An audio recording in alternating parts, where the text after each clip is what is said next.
We are in round 5 of the UzChess Masters. It is Shakhriyar Mamedyarov versus Mukhiddin Madaminov. The position seems quite complex. Mamedyarov touches the bishop and he just takes it. And this is the position we have. It's balanced, but the rook needs to be moved now. And Madaminov does so. He goes rook b3, offering an exchange of rooks.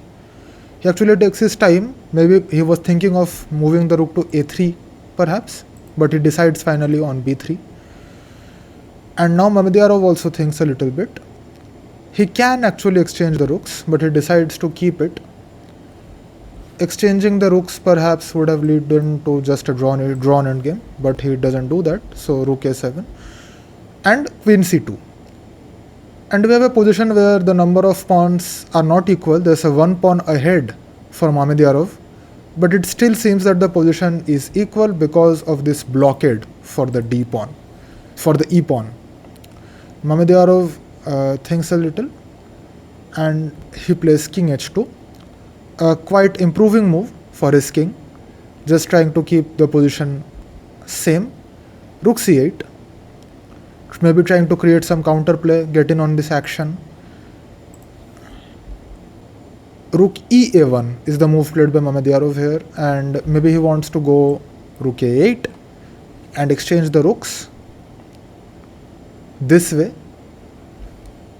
Rook d3, a little bit tricky move by Madaminov. Now the queen has to be moved. It's not clear where the queen should move actually. And queen f4, which is actually a losing blunder, but it's not at all easy to understand why. And it's perhaps Madaminov has not even understood yet it. Well, he has. He found the move rook c4, and now the queen on f4. It seems a little out of sorts because there's no place to go. It's trapped. Mamedyarov cannot believe it. He goes rook 1a2. He's like, okay, your queen will move and maybe I'll move my queen. But there is a way actually to not let the queen on f4 escape while keeping it under attack. And Madaminov doing the final calculations. He has sensed that he right now has a win on his hands. He goes queen d1. And now it really seems like that the queen on f4 has nowhere left to go. Mamedyarov attacks the black queen once again with rook a1. But now you can go to queen c2 or queen e2. Both are fine. Actually even queen h5 is fine. But he thinks a little. He's hesitating a little bit, Madaminov. And he goes queen c2, which is absolutely fine. I think you just keep the attack on the f4 queen, and now the number of attacks on the black queen are reducing. One final attack, rook 7 a2 on the black queen, but again you can go either queen c3 or queen b3 and keep the threat of the queen on f4 alive. Madaminov goes queen b3 and immediately Mamedyarov plays rook a3 one final time. And I think there's just one move now, but already I think it has been seen by Madaminov. He plays queen b4 and Mamedyarov immediately starts speaking. He stops the clock. It seems he resigns and is quite upset. He's speaking with Madaminov that what just happened. In a turn of few moves, he gives the score sheet to sign to Madaminov. Madaminov also saying something, but Mamedyarov seems far too upset. And he's just explaining maybe that what happened in the position.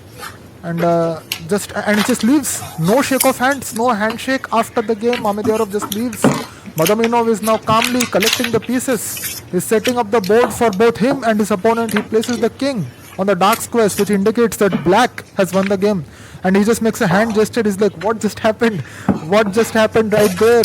From a completely equal position, how did I make a queen trap and defeat Shakhriyar Mamedyarov?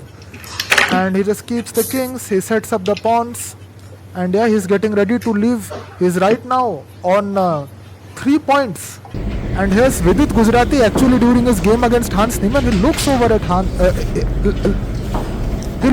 the other board to see what has just happened. And he sees that Madaminov is right now just setting up the board. He's getting ready to leave. The arbiter collects the score sheets, just leaves. And he's placing the final pieces on the board. He's right now on 3 points.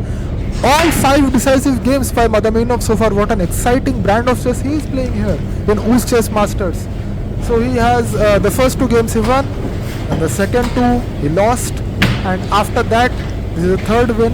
He takes his water bottle, gets ready to leave. and a good friend of his who's also doing commentary on the UzChess broadcast comes with him. I think it was an intense moment for Madaminov, and right now he discusses a little bit with his friend just to cool off at what just happened. And here are some moments from the interview which took place after the game, the official UzChess interview. And here Madaminov speaks a little about these decisive games. I got five result games, so I didn't have a draw. So everything is okay. I'm trying my best, so it's funny tournament, and also it's funny to play against people who are really stronger than me. Yeah, they are very well prepared in each side of the game, so they are very well prepared. So I'm trying, and in general, it's funny. Yeah, it's funny, but and also I'm a little bit tired because every day I'm playing a lot, so I didn't have a quick draws and quick games, so that's why I have to play every game a lot. So it's a little bit unpleasant, but I'm trying.